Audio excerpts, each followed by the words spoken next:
27 years ago, Pastor Douglas Everhart vanished just days after opposing a suspicious church fund. His family was told he left to find peace with God, but the truth was locked beneath the church floor. Now his daughter Ruth uncovers a chilling trail of deaths, forged documents, and a hidden prison, revealing that her father never left by choice and someone powerful never meant for him to return. It was a sticky August evening in the small town of Garland, Tennessee, when Pastor Douglas Everhart stepped up to the pulpit of Trinity Grace Chapel, his voice trembling not with fear, but with a quiet storm of conviction. The sanctuary buzzed softly with the hum of ceiling fans, unable to beat back the heavy southern heat. Inside, the pews were half filled with loyal parishioners, many of whom had known Douglas since he first arrived 15 years earlier. He wasn't a man of spectacle, but something in his posture that night was different, stiffer, more deliberate. His homily, usually rooted in scripture and compassion, took an unexpected turn, he said, his tone calm but steely, when faith must speak not only of heaven, but of honesty here on earth. I cannot stand silent while our house of worship becomes a house of secrecy. The congregation murmured. Some exchanged glances. Only a week prior, the Board of Elders had announced a major initiative, a multi-million-dollar renovation project called the Sanctuary Renewal Fund. The language in the proposal had been vague: structural fortification, modernization of worship facilities, and enhancement of spiritual experiences. But no blueprints were shared, no contractors named. Douglas had spent the past week quietly requesting more details. He was met with blank stares, polite deferrals, and once, a stern warning from Elder Chambers. "Some matters are beyond the pulpit's purview, Pastor." Now he was breaking the unspoken rule. "This fund," Douglas continued, "has not been adequately explained. As shepherd of this flock, I believe I have a moral responsibility to ask why." The murmurs grew louder. In the third pew, Deacon Marla Jennings pursed her lips and closed her Bible slowly. From the back of the room, Elder Harris stood, adjusting his collar. "This is neither the place nor the time for such accusations," he said firmly. "Pastor Everhart, you are tired. We've all noticed it. Perhaps a leave of absence would help you restore your spirit." Douglas stared at him, the sanctuary falling quiet again. He forced a small smile. "I'm quite rested, actually. What I need is truth, and what this church needs, what our people deserve, is transparency." That was the last full sermon he gave. 2 days later, the church board convened an emergency meeting, citing concerns for Douglas's mental and spiritual well-being. He wasn't invited. The next morning, he received a letter formally recommending an extended sabbatical for health recovery. It was signed by every elder, even those who once called him a friend. His wife, Lena, didn't argue. She saw it coming. She'd watched the way Douglas had become increasingly withdrawn in recent months, not from family, but from the political inner circle of the church. He spent late nights reading old financial records, scanning over faded spreadsheets and cryptic email exchanges between certain board members and outside donors. "They're hiding something," he said once, more to himself than her, "and it's not just bad math." Still, when he was sent away, Lena didn't resist. She helped him pack a bag, kissed his cheek, and watched as he left their small brick home in a silver sedan, supposedly heading for a wellness retreat in Asheville. He called once, the day he arrived. His voice was calm, distant. "It's quiet here, peaceful, even." Then, nothing. 2 weeks later, the retreat center sent a short note. Pastor Douglas left the premises on foot, early morning, September 3rd. He left his belongings behind. No further contact has been made. Panic came slowly, like dawn through fog. First denial, then concern, then silence. The church issued a formal statement praising Douglas's years of selfless ministry and asking the congregation to pray for his journey. Lena knew what that meant. They were closing the book. But Lena wasn't ready. She called the retreat, the local sheriff, even old seminary friends. No one had heard from him. His credit cards showed no use. His phone was dead. And then a letter arrived, postmarked from Nashville, dated 2 days after his supposed disappearances. It was addressed in shaky handwriting and bore his signature at the end. "My dear Lena," it read, "I needed to find silence. Don't look for me. The Lord is guiding me." But Lena knew that signature. and it wasn't his. She walked into Trinity Grace Chapel the following Sunday, sat in the back, and watched Elder Chambers preach from the very pulpit her husband had once held sacred. She listened not to his words, but to his pauses, and in the quiet between them, she began to hear something else entirely. Lena Everhart sat at the small pine-wood table in their kitchen, fingers trembling as she unfolded the letter that had arrived that morning. The envelope was cream-colored, the stamp postmarked 3 days prior, in Nashville, and the handwriting on the front, though vaguely familiar, had an odd stiltedness, a kind of practiced imperfection that didn't sit right with her. The paper inside was smooth, lined, and bore the kind of penmanship that Douglas had abandoned years ago, back when arthritis first began to gnaw at his knuckles. The message was brief. "My dearest Lena, I've gone where the noise can't reach me. I need to find peace with the Lord alone. Don't come looking. I am safe, but I must stay hidden from the world until I've made my peace." No signature flourish, no inside joke, no psalm citation, just words that felt borrowed from someone who knew of Douglas, but not who he truly was. She read it again, her eyes squinting harder each time, trying to believe that perhaps pain or fatigue had altered his script, that perhaps absence had reshaped his voice, but Lena had been married to Douglas for 27 years. She knew how he signed "I" with a tiny cross if he was feeling playful. This was not his hand, not even close. The kettle screamed on the stove, pulling her from the spiral. She turned it off, but the sound echoed in her chest long after the whistle had faded. Later that afternoon, she climbed the narrow staircase to their bedroom, pulled open the oak armoire that Douglas never locked, and scanned the top shelf where he kept all his important documents.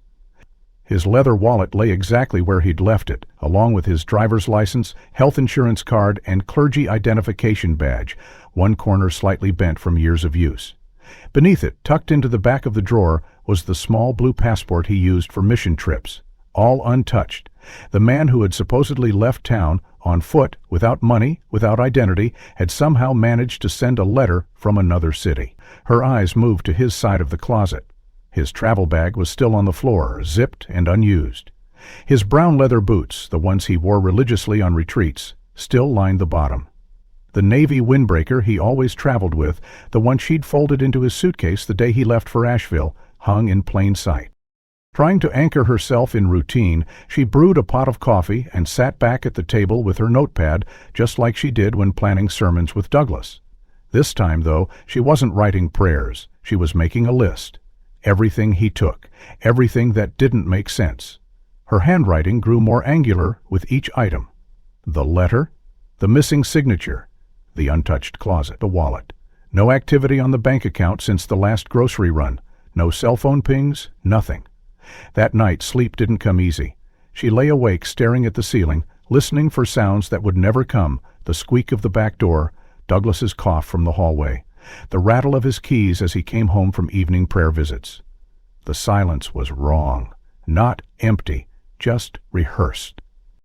The next morning, she walked the perimeter of the church, eyes tracing the stained glass windows Douglas had once helped replace. She visited the small office he kept tucked behind the choir room, a space no one had dared enter since he left. There, buried beneath a stack of parish newsletters, she found a legal pad scribbled with numbers and initials, some circled, others crossed out. One column bore the heading SFF, the same acronym used for the Sanctuary Renewal Fund. There were dollar signs next to some names and question marks beside others. At the bottom, a simple line that read, "Money disappears. People do too." As she sat at his desk, the old wood creaking under her weight, Lena felt a strange sensation unfurling in her chest. Not fear, exactly, but something more volatile, something that whispered of betrayal and buried truths. She folded the page and tucked it into her purse, already knowing she'd need help understanding the coded notations. But more than that, she needed to know who had written that letter and why they wanted her to stop searching. Later that week, during Wednesday evening service, she sat alone in the fourth pew. The air inside the chapel was thick with incense and apprehension. Elder Chambers preached on obedience and divine order, his voice low and even, but Lena's mind wandered. She studied his gestures, how his eyes scanned the room, how he avoided looking at her directly, how his hands trembled slightly when quoting scripture. After the service, he approached her in the hallway, offering condolences, half hugs, and thin reassurances that Douglas was in God's hands now. Lena smiled politely, nodded, and watched him disappear into his office. That night she opened the letter again, laid it flat beside a birthday card Douglas had written to her 2 months prior. She compared every curve, every slant, every loop. The truth stared back at her in ink and silence. They didn't match, not even close. The letter still lay on the dining table, open beside the mismatched hand Energest samples Lena had carefully aligned like courtroom evidence. For days now she had gone back and forth in her mind, weighing hope against suspicion, memory against doubt. But after comparing enough slanted strokes and misaligned T's, her heart had reached a quiet verdict. Douglas hadn't written that letter. Someone wanted her to believe he had, she just didn't know why. Or who. That's when Jonah appeared again. Jonah Malone was a fixture in Garland, a wiry, grizzled man who slept behind the post office and kept a shopping cart filled with dented cans, old boots, and an AM radio duct-taped to the side. He smelled like smoke and peppermint, had one good eye, and claimed to have seen God 3 times, once in a dream, twice in a reflection. Most people dismissed him, but Douglas never had. He used to bring Jonah hot soup in the winter and clean socks after every storm. Sometimes they sat in silence behind the chapel, staring at nothing and everything. Jonah called Douglas the last decent man in this town, and when Lena saw him that Thursday morning sitting cross-legged behind the church, she approached. Jonah looked up at her with bloodshot eyes and a shaky nod. "He ain't gone," he said without preamble, as if the words had been waiting for someone to receive them. Lena knelt slowly, hands folded in her lap. "What do you mean?" Jonah scratched his beard and glanced toward the old annex building, the one that used to house Sunday school, now abandoned and padlocked. "I saw him. Night of the 3rd, maybe an hour after the moon hit the steeple." He tapped his temple twice. "Went into the old building, quiet-like. Had his coat on, the navy one with the missing button. Looked over his shoulder, then went in. Never saw him come out." Lena's heart quickened. "Are you sure it was him?" Jonah laughed bitterly. "I ain't blind, not yet, and I know that man like I know my shadow." She stared at the annex building across the lot, its chipped brick walls and rusty drain pipes bearing the same tired wrinkles as the town itself. "Did you tell anyone?" she asked. Jonah shrugged. "Tried to. Officer Bryce told me to sleep it off. Didn't believe a word. Said the building's been empty for months." Later that day, Lena called Everett, an old parishioner and former technician who once installed security cameras around the church property after a rash of break-ins. He was reluctant at first, retired now, spending most of his days fishing or fixing things that didn't need fixing. But the mention of Douglas's name changed his tone. By sunset, he stood beside Lena outside the church office, keys jangling from his belt loop. The annex had its own feed, he explained. Old system, standalone DVR in the storage room. Ran off power from the main grid. Lena followed him through a side entrance into a dim hallway that smelled of mothballs and mildew. The storage room was a narrow space packed with unused chairs, hymn books, and a dust-covered filing cabinet. In the corner sat the old DVR unit, blinking silently. Everett crouched and opened the access panel, frowning. "That's odd," he muttered. "No drive." Lena leaned closer. "What do you mean?" He pointed at the empty cradle. "This unit stores footage on a removable hard drive. But it's gone. Someone pulled it. Carefully, too, not just ripped out. Unplugged? Detached." Lena's blood chilled. Could it have failed? Everett shook his head. "Even if it did, the system logs an error. There's nothing in the log, not even power loss. It's like it was never there." Lena stepped back, heart pounding. Douglas had entered that building. Jonah had seen him. Now the only camera that could confirm it had been stripped clean. Someone didn't want that moment recorded. "Do you have backups?" she asked, her voice thinner than she meant. Everett looked apologetic. "This system's too old, local only, no cloud, no network. If someone took that drive, it's gone, unless they still have it." Lena stared at the blank monitor. "Somewhere that footage existed, and someone was holding it that night." She returned to the annex building. The front doors were chained, but the side window was cracked open, just wide enough to squeeze through. She hesitated, then climbed inside, landing softly on the dusty floor. The air inside was stale, thick with the smell of damp wood and thyme. Moonlight filtered through slats in the boarded windows.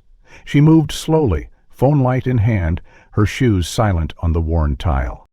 The first room was empty, just a circle of rust where a water heater used to stand.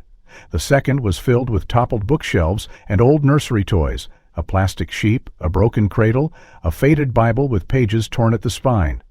She stepped into the hallway, her breath fogging faintly in the cold air. Then she saw it, a scrape mark on the floor, long and deliberate, leading toward the far end. A door stood ajar, hanging unevenly on its hinges. She pushed it open. Inside was a small, square room with no windows and one light bulb swinging above. The floor was bare concrete, stained with something dark that trailed toward a floor drain. Against the back wall sat a chair, wooden, old, one leg cracked. Beside it, a crumpled piece of cloth. Lena stepped forward, crouched, and picked it up. It was navy blue, worn soft at the edges. A button was missing. Her hands began to shake. The fabric Lena found in the annex, navy blue with a missing button, was all the confirmation she needed that her husband had been in that room. But as she stood in the dark, clutching the piece of cloth like a relic, she knew that she couldn't pursue this truth alone. That's when she made the call. Ruth Everhart hadn't set foot in Garland in nearly 8 years. She had left Tennessee with a full scholarship to study criminology in Chicago and never looked back. To her, Garland was a place of long Sundays, quiet shame, and a father who bore too much weight in his eyes. But when the phone rang that morning and Lena's voice cracked through the speaker, low, hesitant, and trembling with something Ruth hadn't heard in years, she knew she had to come. She arrived 3 days later, duffel bag over one shoulder, her dark hair tucked into a braided bun, eyes scanning the town like a former soldier returning to an old battleground. Lena embraced her wordlessly and led her inside. The house hadn't changed, still smelled faintly of lavender oil and warm wood, still had that ticking wall clock that always ran 2 minutes fast. They sat at the kitchen table while Lena unrolled the sequence of events, starting from Douglas's disappearance and ending with the navy cloth found in the annex. Ruth listened without interrupting, her fingers clasped tightly in her lap. Then she said only one thing: "Did he ever keep notes?" Lena hesitated, then nodded.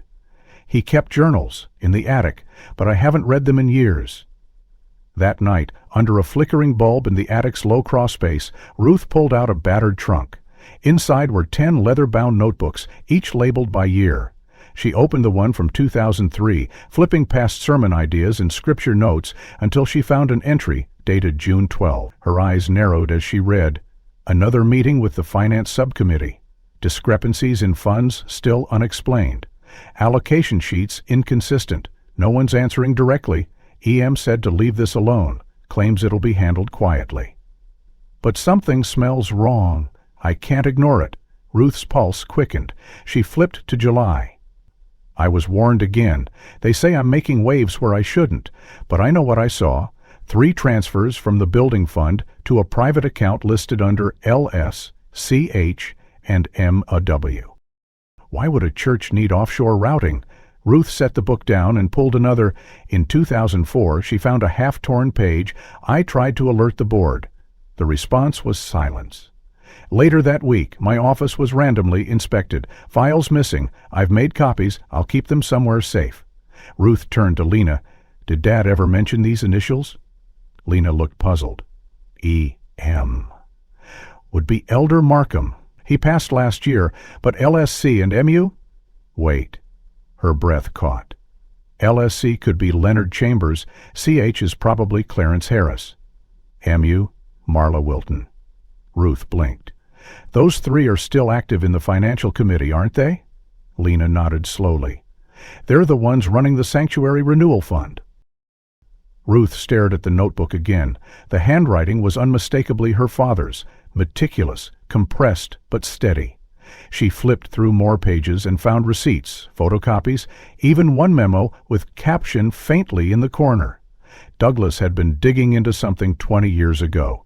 He had seen irregularities, spoken up, and been silenced. Now, 2 decades later, the same names resurfaced, this time behind a multi-million-dollar renovation project with no public accounting. "He buried it," Ruth whispered, "but he kept records. He never gave up." The next morning, Ruth went to the town archive. It was a squat building behind City Hall, its windows clouded with dust. She showed her old student ID to the clerk, who let her dig through microfilm archives from 2002 to 2005. Hours passed as Ruth scrolled through blurry copies of local newsletters, meeting minutes, donation statements. Then she found it, an article from 2004 buried on page 6 of the Garland Time. The piece mentioned a temporary freeze in church spending due to internal archdeacon. It quoted Elder Markham dismissing unwarranted rumors and praised the board's financial stewardship. Ruth leaned back, exhaling. She printed the page and stuffed it into her notebook. That night, back in her childhood bedroom, she opened her laptop and created a spreadsheet. One column listed the 2004 names, another listed current financial leadership. The overlap was exact. Then she mapped transactions from the few copies of bank slips she found in her father's journal. One set of entries stood out, 3 payments labeled Building dated March 2004, and 3 nearly identical ones dated March 2023, same dollar amounts, same notation, same private routing codes. She froze. It wasn't just similar, it was copy-pasted, laundering, the same shell game, resurrected with new window dressing. She took a shaky breath, then stood and went downstairs. Lena was still awake, sipping tea in the dark. Ruth set the notebook in front of her, open to the name. He knew. Years ago. He tried to stop it. They made him disappear. The silence that followed Ruth's revelation was almost reverent, as if the house itself had paused to listen. Lena sat frozen at the kitchen table, one hand clutching the edge, the other resting on the journal, where her husband's words still echoed across 2 decades. Ruth paced slowly, mind spinning with the weight of what they had uncovered. She felt both closer to her father than she had in years, and yet further from understanding what had happened to him. He hadn't disappeared into madness or grief. He had been buried beneath secrets, buried by the very people he'd once served beside. That night, sleep eluded them both. Lena dozed briefly in the armchair. Ruth remained awake in her childhood room, staring at the ceiling, running scenarios through her mind like case files. Who knew what? Who gained what? Who silenced him? But it was what she found the next day that shifted everything. The old church warehouse sat behind the annex, tucked between an overgrown hedgerow and a collapsed tool shed. Ruth remembered playing there as a child, before the church fenced it off and claimed it had become structurally unsafe. Curiosity got the better of her. That morning, while Lena was at the market, Ruth returned with gloves, a flashlight, and a thin crowbar. The padlock on the side door was old but brittle. It snapped after 2 firm jerks. Inside, the air was dry and heavy, with the scent of rotting wood and faded hymnals. Dust motes danced in the sunbeams, slicing through cracked windows. She moved carefully, stepping over boxes labeled Youth Retreat 1999 and Mission Inventory. Toward the back, she found a shelf half-consumption under its own weight. Tucked between a bundle of old choir robes and a rusted tin of communion cups, Ruth found a white shoebox marked in black Sharpie. Easter Vigil, April 2024. Her heart skipped. That was only 5 months ago, 3 weeks after her father vanished. Inside the box were Polaroid photos, maybe 2 dozen, most blurry or faded. She flipped through them slowly, choir members holding candles, families gathered around a makeshift altar, children giggling under strings of fairy lights. But it was the last photo that made her breath stop cold. It showed a wider shot of the vigil crowd, captured from an elevated angle, maybe from the church balcony. At first glance, it was unremarkable, dozens of people, many with heads bowed or hands clasped. But at the very back of the photo, just left of the central aisle, stood a tall man in a dark coat. His head was slightly turned, but picture bathed on the complete circle. Half a dozen horses, both completely hollow, but unmistakably clear in one corner of the image. Ruth leaned closer, heart thundering in her chest. The profile, the posture, the hollow beneath the left cheekbone, every feature screamed familiarity. Her fingers trembled. "Dad?" she whispered. She turned the photo over. Someone had written the date in blue ink, April 7th, 24, vigil at 10 p.m., Unity in Renewal. Ruth stared at it again. Her father had disappeared on September 3rd the previous year. This photo was taken 7 months after he was declared missing. If this was him, if it truly was Douglas Everhart, then someone knew where he had been. Someone allowed him to be present, to stand in plain sight among the people who claimed to mourn him. She snapped a photo of the Polaroid with her phone and took the original with her. Back at the house, she laid it on the kitchen table. Lena stood over it, eyes wide. That? That can't be. Ruth didn't say anything. She just let the image speak for itself. What if it's an old photo? Lena asked, voice unsure. Ruth shook her head. Look at the little girl in the pink jacket near the altar. That's Clara Mendez. She didn't even join the church until this January. I saw her name in the nursery roster. Lena's hand went to her mouth. They were still staring at the photo when the evening news came on in the background. The anchor's voice broke through their stunned silence. We have an update tonight on the tragic accident that claimed the life of longtime Garland resident and Trinity Grace Board member Bernard Wilkins. Mr. Wilkins, age 69, was killed in a foul play as suspected to cause malfunction involving heating equipment in his basement. No foul play is suspected. Ruth turned slowly toward the screen. Her voice dropped. Wilkins. He's in the photo. They pulled the image close and scanned the center aisle. There he was, Bernard Wilkins, arms folded, standing just 2 rows ahead of the man who looked like Douglas. Same tan blazer, same comb-over, same posture he'd always carried like a permanent shrug. Ruth's skin crawled. She checked the date of Wilkins's death on her phone. April 14th, exactly 1 week after the vigil photo had been taken. Coincidence? Lena whispered. Ruth didn't answer. The next day, Ruth visited the fire marshal's office. She showed her credentials from the Chicago Private Investigations Program, flashing enough confidence to be taken seriously. A clerk agreed to let her read the initial incident report. No witnesses, no security footage. The house was a total loss. Cause of ignition, unknown fault in the old furnace system. But buried near the end of the report was a short sentence that made Ruth's stomach twist. Victim was found seated upright, restrained to chair by melted nylon straps. She folded the report, heart pounding. Wilkins hadn't died in an accident. Someone had staged it that way. That night, back at the house, Ruth pinned the photo to the corkboard above her desk. On it, she circled 3 people: Wilkins, the girl in pink, and the man she believed to be her father. 3 ghosts in a picture that should never have existed. As thunder rolled over Garland, Ruth sat in silence, staring at the Polaroid, wondering how deep the rot had gone. The Polaroid haunted Ruth. Even when it wasn't in front of her, she saw it in her mind, the angle of the man's head, the glint of recognition in the half-shadowed face. The ghost of a father who was either alive or being used as bait in a game she still couldn't name. But it was Wilkins' death that shifted the axis of everything. What began as suspicion hardened into pattern, and what looked like coincidence began to stink of intent. Ruth didn't sleep much those weeks. She reviewed every board member of the church's financial committee, mapping their roles, affiliations, and public statements. After Wilkins, she turned to Clarence Harris, CH from her father's journal. He had stepped down from public view shortly after the new phase of the renewal fund launched, but still held controlling interest over one of the church's property management subsidiaries. 3 months after Wilkins's funeral, Harris was found dead in his home office, an apparent fall down the stairs. The coroner's report called it accidental, citing a heart irregularity, but the details rang hollow. No sign of cardiac history, no signs of struggle. The oddest part, the report mentioned that he had been holding a document in his hand, but when emergency services arrived, nothing was found. Ruth filed the news clipping, but her instincts were screaming. That made 2 dead. By October, she had tracked down the 3rd name from her father's list, Marla Wilton.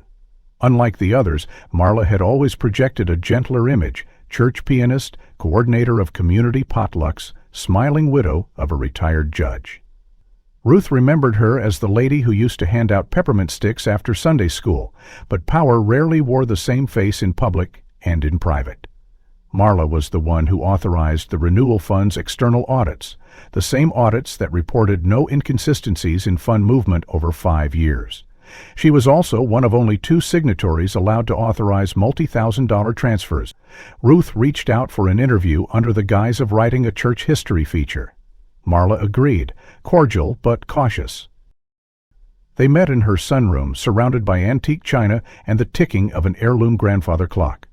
Ruth asked gentle questions, drawing the older woman out, watching her eyes, her fingers, the way she adjusted her scarf when nervous. When Ruth asked about Douglas, Marla's smile froze. "He was a good man," she said carefully. "Devoted, but sometimes he became too curious for his own good." Ruth let the silence stretch. "And curiosity is a problem." Marla blinked. "In the wrong places, yes. It can mislead good people into believing something is broken when it isn't." Ruth nodded, thanked her, and left. The next morning, news broke that Marla Wilton had died in a car accident outside of Fayetteville. Her vehicle veered off the road and struck a tree. She'd been alone. Weather conditions were clear. 3 members of the same board dead in 6 months. Each death ruled an accident. Ruth stared at the pattern on her wall, newspaper clippings, photographs, timelines, and maps marked in red. 3 X's now dotted her board, but what connected them more than timing was something else, a line she'd almost missed. In one of her father's later journals, barely legible beneath a scribbled sermon draft, was a notation. Wilton plus Harris policy. Ruth didn't understand at first, but after cross-referencing recent obituaries and estate filings, a pattern emerged. Each of the 3 deceased, Wilkins, Harris, and Wilton, had held substantial life insurance policies, all updated within the last 2 years. She tracked the brokers, followed paper trails, made calls pretending to be verifying details for church archives. Then it hit her. In the beneficiary line of all 3 policies, $850,000, 0 cents for Wilkins, $1,200,000, 0 cents for Harris, and a staggering $1,500,000, 0 cents for Wilton, there was a shared name, not family, not a spouse, not even charity. The church fund itself. Ruth sat back in her chair, stunned. These were not just unfortunate deaths, they were windfalls for a fund that was already shrouded in secrecy. And the policies had been signed by the insured, voluntarily. But who had advised them? Who had ensured the paperwork was filed without raising alarm? She pulled public financial disclosures from the church. The fund had grown by over $3,500,000, 0 cents in untracked donations over the past year, donations that conveniently aligned with each death. Ruth stared at the line items, her stomach churning. This wasn't just insurance, it was systemic, quietly engineered, and beneath it all, the signature of a dead father who had tried to warn them. She returned to her father's earliest notes, rereading lines with new clarity. "If I vanish, start with the money. The deaths aren't natural, they are scheduled." Ruth froze. She hadn't seen that line before. Somehow she had missed it. But it had been there, waiting, like everything else. The numbers on Ruth's corkboard no longer looked like coincidences. They resembled a grim algorithm. 3 board members, 3 deaths, 3 payouts that all funneled back into the same fund. And at the center of this intricate network of silence and money was her father, a man who had once stood at that very pulpit preaching truth, but had vanished the moment his questions cut too close to the bone. As Ruth pored over the documents night after night, it was as if the walls of Trinity Grace themselves were beginning to whisper secrets. But sometimes secrets don't stay buried. They surface when someone digs too deep, literally. 3 weeks after Wilton's funeral, the church resumed renovations on the chapel interior. The pews had been moved into temporary storage, the altar covered in a plastic sheet, and the workers began chipping up the old wooden flooring in the main sanctuary to make way for polished stone. Ruth was sitting on the church steps that morning, watching the process idly while reviewing her father's earliest sermons when she saw the commotion. 2 construction workers emerged from the sanctuary, one of them pale, holding a walkie-talkie with shaking hands. The project manager, a stout man named Collier, who had previously ignored Ruth's requests for site plans, was now sprinting across the courtyard toward the entrance, barking instructions into his headset.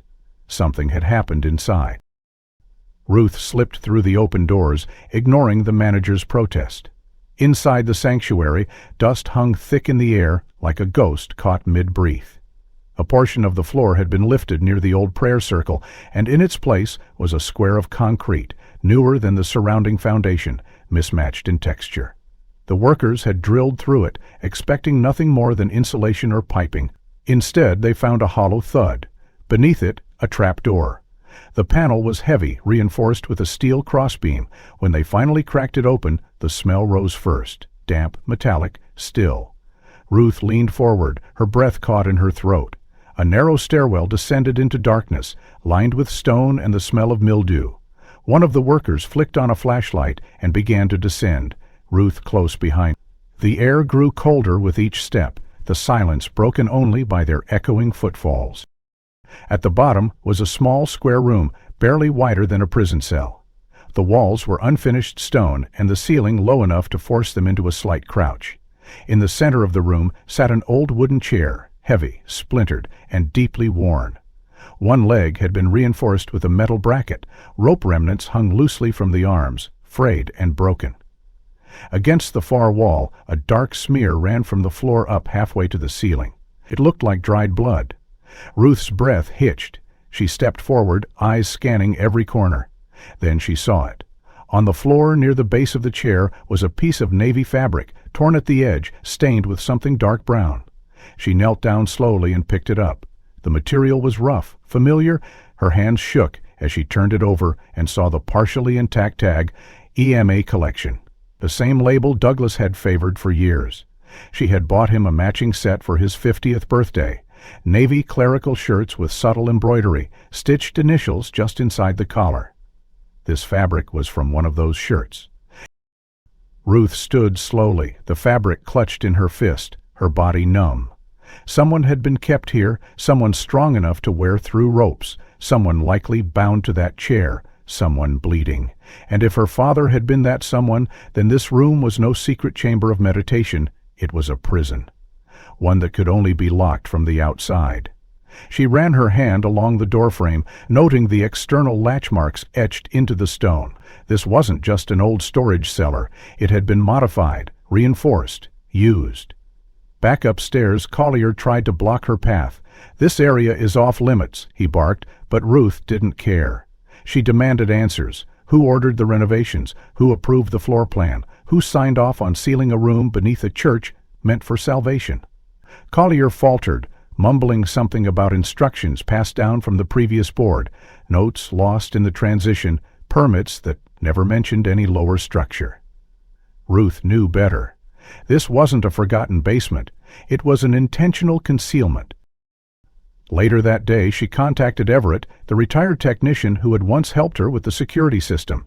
She asked him to analyze the wiring around the trapdoor area. Everett confirmed her suspicion.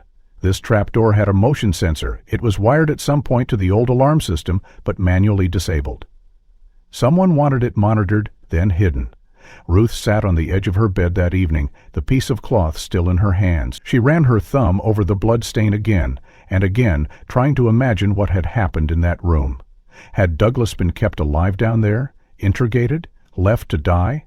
And if so, who had the authority, the opportunity, and the lack of soul to do it beneath a place of worship? The image of the cellar lingered in Ruth's mind like a wound that refused to close. The splintered chair, the dried blood, the navy cloth, and the unmistakable truth that her father had been held captive beneath the very chapel he once called sacred. But the question that clawed at her now was more chilling than the room itself. Who knew? Who had the keys, the silence, and the collective will to turn a church basement into a cell? Ruth returned home that night with the cloth sealed in a plastic bag and the floor plans from Everett tucked under her arm. Lena met her at the door, eyes sunken but fierce, her voice thin with worry. "Someone's going to notice you've stirred this up," she whispered. Ruth only nodded. "Let them." 2 days later, while scanning archived payroll documents in the church's administration office, Ruth came across a name she didn't recognize, Geraldine Norris, listed as temporary treasurer 200-52006. A footnote mentioned she had stepped in during a sabbatical leave, taken by the regular treasurer, but Ruth knew that phrase now often masked something else. She asked around, quietly, and found that Geraldine still lived in Garland, in a retirement home just outside town. On Friday afternoon, Ruth made the visit, bringing a small bouquet and a Bible as pretense. Geraldine was 87, sharp eyes despite the tremor in her hands. She greeted Ruth with a wary smile and listened peacefully as Ruth introduced herself as Douglas Everhart's daughter. At the mention of his name, Geraldine's posture stiffened subtly, and her fingers curled slightly around the edge of her chair. Ruth spoke gently, laying out only fragments, the discovery of the cellar, the inconsistencies in the fund, the deaths that had followed. Geraldine remained silent for several minutes, eyes fixed on a spot across the room, lips pressed thin. Then she spoke, not to defend, but as if emptying something that had festered too long. "It wasn't supposed to happen like that," she murmured. "We were scared. He had found too much.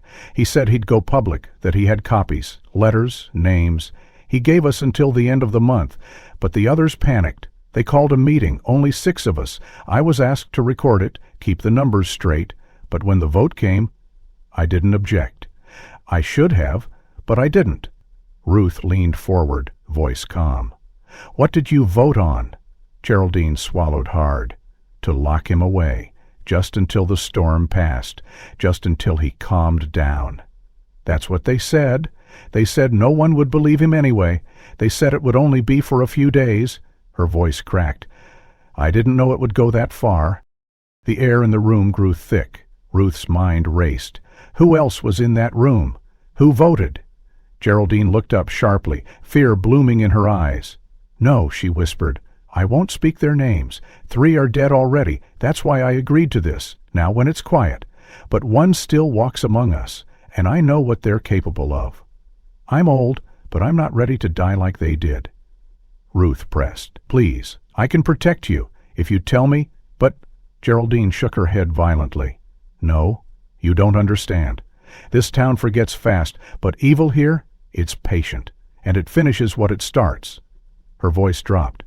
"They said it was the only way to protect the church. That's how they justified it. But it wasn't about the church. It was about money, and fear, and pride." Ruth sat back, the weight of Geraldine's confession pressing against her chest like lead. This wasn't just a conspiracy. It had been voted on, discussed in quiet rooms, made official with ink and silence. Her father had been seen as a liability, not a man, and now the last living link to that secret had refused to reveal the names. Ruth understood, but the frustration burned in her throat. She needed more. Before she left, Geraldine reached out and gripped her wrist with surprising strength. "If you dig deeper, be ready to be buried with what you find," she said softly. "Your father," he tried, but even he didn't see how deep it went. Geraldine's trembling voice echoed in Ruth's mind long after she left the retirement home. Her words painted the betrayal in strokes far deeper than Ruth had feared, a conscious choice by leaders to silence one of their own, framed not as punishment but preservation.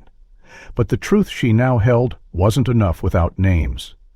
Without evidence, without someone to name the architect behind it all, Ruth returned home that evening and began tracing the paper trail once more. She needed to follow the money. It had always been about the money. She reopened her father's old ledgers, church financial disclosures, and scanned through the project expense logs she had copied from the administrator's office. The Sanctuary Renewal Fund, it turned out, had issued contracts to 3 separate companies over the last 18 months, Modulus Group, B+H Sitworks, and Grace Ground Engineering. Each listed as general contractors, each awarded large sums for consulting, structural reinforcement, or material sourcing. But the addresses listed were P.O. boxes. The websites were generic. One had spelling errors in its landing page. Another's phone number led to a disconnected line. Her gut twisted. Shell companies. On a hunch, she accessed the Tennessee Secretary of State's business registry. She searched the companies one by one and cross-referenced the business license filings. It didn't take long. Despite different names, had one name repeatedly listed under Initial Registered Agent, Mitchell Keene. Her stepfather, Ruth, stared at the screen, mouth dry. Her mother had married Mitchell 3 years after Douglas vanished, when Ruth was already in college. She'd never liked the man. Too smooth, too controlling, the way his hand lingered too long on her shoulder, or how he always smiled too widely when changing the subject. But she never imagined he was part of this. Heart racing, she dug deeper. Mitchell had no background in construction. He had worked in logistics, then consulting, and had a series of rapid job changes, each vaguely described, each ending just before scrutiny could set in. She opened the insurance documents she'd gathered from the previous deaths: Wilton, Harris, Wilkins. Every policy was processed through a brokerage based out of Nashville. On a whim, Ruth searched the agency's top brokers. And there he was again, Mitchell Keene. The same man who had entered her life with promises of new beginnings was the one who had profited most from the deaths around her father. Ruth sat frozen for a long time, anger rising like a slow tide. This wasn't just about a vote, a fund, or a hidden room. This was a web. And Mitchell wasn't just entangled, he had spun it. That night, Ruth returned to the house and found Lena in the living room folding laundry, the soft drone of the radio masking the stillness. Ruth sat beside her, pulled up the charging files, the contracts, the shell company connection. "It's Mitchell," she said flatly. "The shell companies, the fund, even the insurance. He touched all of it." Lena's hands stopped moving. For a long moment she said nothing. Then, almost without breath, she whispered, "I know." Ruth's blood turned to ice. "What?" Lena looked at her daughter, pain etched deep into her face. "Not all of it, not until now, but enough." Her voice broke. "I didn't know what he was involved in when we married. He told me Douglas had left because of stress, because he couldn't carry the weight of the church anymore. But then, a year later, one night he came home angry, shaken. He said something had gone too far, that your father had made contact, that someone had found where he was being held. I confronted him. That's when he told me." Lena stood, walked slowly to the window, arms crossed. "He said if I opened my mouth, if I told you, or anyone else, then you'd disappear next. One word," he said, "and your daughter never sees daylight again." Ruth stared at her mother, a sharp mix of grief and fury boiling in her chest. "And you said nothing?" Lena turned, tears on her cheeks. "I was a coward. I thought silence was safer than losing you, but I was wrong. So terribly wrong." The room fell silent again, save for the faint creak of the floorboards beneath their feet. Ruth stepped back, hands trembling. Her entire life had been warped by lies told in soft voices. Her mother's silence, her stepfather's manipulation, and her father, buried alive beneath it all, fighting against a system that used God as a shield. The confession from her mother cracked open something old and wounded in Ruth. Not just a betrayal, but the collapse of the one safe place she thought she had. But it also gave her clarity, stripped of illusion. She now saw Mitchell for what he was, not just a manipulator, but a predator hidden in plain sight. And yet, the worst part was knowing that even after all she'd uncovered, her father's fate remained uncertain, suspended somewhere between memory and myth. Ruth didn't want to leave anything unresolved. She had followed every trail, turned over every stone, except one. The hallowed ground beneath the sanctuary still held more than silence. The morning after her mother's confession, Ruth returned to the church, this time alone, entering through the side entrance before the workers arrived. She carried with her a crowbar, gloves, and a flashlight. The floorboard above the trapdoor had been recovered hastily since the first discovery, but she knew exactly where to dig. It took 30 minutes to lift the panel again and descend into the cold, narrow stairwell. Dust still hung in the air like the remnants of prayers never answered. She swept the light across the floor, beneath the chair, along the stone walls. Nothing.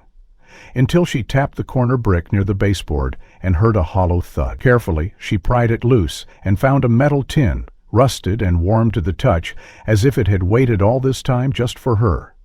Inside, wrapped in a scrap of flannel, was a cassette tape labeled in slanted handwriting. Her hands trembled as she inserted it into an old portable player she'd borrowed from the archives room. The whir of the tape spun for a second, then static crackled, followed by the unmistakable voice of her father, slower, more ragged, but undeniably his. "If you're hearing this, then they didn't silence everything," Douglas said. "I don't know how long I've been here, days, months, it's hard to tell without the sun, but I know this, there's no intention to let me out. They say it's for the church, for peace, for order, but I've seen their bedgers, I've seen the greed behind the hymns, and now I see the fear. Mitchell was the one who planned it, but he wasn't alone." They met in the annex, late at night. They brought forms, contracts.